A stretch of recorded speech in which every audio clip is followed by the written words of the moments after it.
So ఒక ఉమ్మడి నిజామాబాద్ జిల్లాకు వెళ్దాం. నిజామాబాద్ జిల్లాలో ప్రధానంగా చూసుకుంటే ఒక ప్రైవేట్ హాస్పిటల్లో ఎమ్మెల్యే హంగామా నడబడుతుంది. దాంతో పాటుగా అక్కడ ఉన్నటువంటి సిబ్బందిపై కొంత చేయి చేసుకున్నట్టుగా కూడా తెలుస్తుంది. దీనికి సంబంధించిన పూర్తి డీటెయిల్స్ అందించేందుకు మా ప్రతినిధి శ్రీనివాస్ అందుబాటులో ఉన్నారు. Srinivas, thank you Pranay.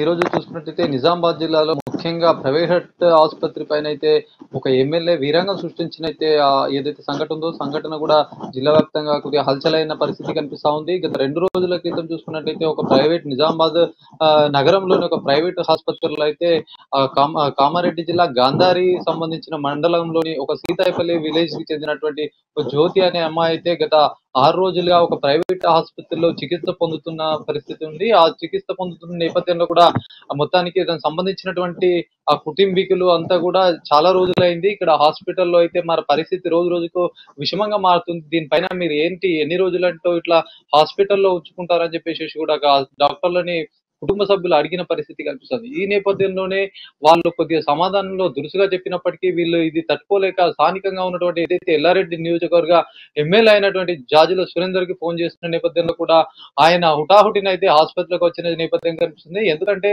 దానికి సంబంధించినటువంటి ఏదైతే జ్యోతి టిఆర్ఎస్ పార్టీ కార్యకర్తగా అయితే అక్కడ సంబంధించిన అన్ని యాక్టివిటీస్ లో పాల్గొన్న నేపథ్యంలో కూడా తనంటే ప్రత్యేకమైన శ్రద్ధ చూసుకొని అయితే ఇక్కడ ఎమ్మెల్యే అయితే హుటాటిన ఆసుపత్రికి వచ్చిన సిచ్యువేషన్ ఉంది. ఈ సిచ్యువేషన్ లోనే అక్కడ స్థానికంగా ఉన్నటువంటి ఏదైతే హాస్పిటల్ ఉందో నగరంలోని హాస్పిటల్లో కూడా వైద్య సిబ్బంది ఆ రాత్రి అందుబాటులో లేకపోవడం, ఇక్కడ రోగి సంబంధించినటువంటి ఆ పరిస్థితి కూడా విషమంగా మారిన ఆ తీరును చూసి కూడా ఆయన ఒకేసారి కూడా ఆసుపత్రి సిబ్బంది పైన ఫైర్ అయిన నేపథ్యం కనిపిస్తా ఉంది. ఈ నేపథ్యంలోనే కూడా డాక్టర్లు అందుబాటులో లేరు అని చెప్పేసి వీళ్ళు చెప్పడము ఇదంతా చూసుకొని ఈ సిచ్యువేషన్ లో ఆయన కొద్దిగా ఎమోషన్ గా అయ్యి ఒక చేయి చేసుకున్న నేపథ్యం కూడా కనిపిస్తుంది.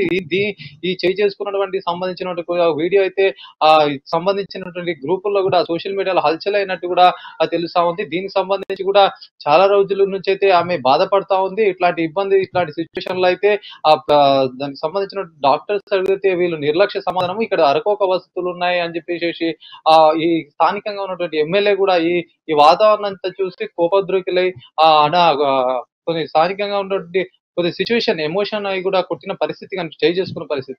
ఓవరాల్ గా చూసుకున్నట్టయితే ఇక్కడ దీనికి సంబంధించినటువంటి వైద్య సిబ్బంది ఏదైతే డాక్టర్స్ ఉన్నారో డాక్టర్స్ సంబంధించిన ఆసుపత్రి మేనేజ్మెంట్ కూడా దీని పైన కూడా ఎక్కడ కంప్లైంట్ చేయలేని పరిస్థితి. ఎందుకంటే వీళ్ళ దగ్గర కూడా కొన్ని లోపాలు ఉన్నాయి. మొత్తానికి చూసుకున్నట్టయితే హాస్పిటల్ సంబంధించినటువంటి అరకొక వసతులతో పాటు ఇక్కడ ఉన్నటువంటి డ్యూటీలో కొంతమంది డాక్టర్ ని ఆన్ కాల్ పైన కూడా పిలిపించి ఇక్కడ వైద్యం చేస్తున్న సిచ్యువేషన్ ఉంది. ఇట్లాంటి సిచ్యువేషన్ లో అయితే కంప్లైంట్ చేయడానికి వీళ్ళు ముందుకు రాని పరిస్థితి ఉంది. ఇది కొద్దిగా రగడగా ఇష్యూగా అయిన నేపథ్యంలో కూడా స్థానికంగా ఉన్నటువంటి కొంతమంది అయితే దీన్ని మధ్య వ్యక్తిత్వం చేసి దీన్ని అంటే పెద్ద మొత్తంలో ఇబ్బంది జరగకుండా పెద్ద మొత్తం కాకుండా అయితే జాగ్రత్త పడినట్టు తెలుస్తా ఉంది. పోలీస్ స్టేషన్ పరిధిలో వెళ్లకుండా కూడా అక్కడ కాంప్రమైజ్ అయినటువంటి సిచ్యువేషన్ ఉంది. మొత్తానికి ఏదేమైనా కూడా ఈ సంఘటన కూడా జిల్లా వ్యాప్తంగా కూడా చర్చనీయాంశమైంది. ఇట్లాంటి చేయి చేసుకోవడం అయితే ఒక ఇబ్బందికర వాతావరణం ఉందని చెప్పేసి కూడా స్థానికంగా అంటున్నా కూడా ఇక్కడ దానికి సంబంధించినటువంటి ఆసుపత్రి సిబ్బంది కూడా దీనిపైన పెద్ద మొత్తంలో స్పందించకపోవడం కూడా ఒక రకమైనటువంటి తప్పుగా ఉందని కాబట్టి ఇట్లాంటి సిచ్యువేషన్ అనేది వాళ్ళు కూడా ఇట్లాంటి స్టెప్ తీసుకునే పరిస్థితి కనిపిస్తుంది. Right, thank you Srinivas.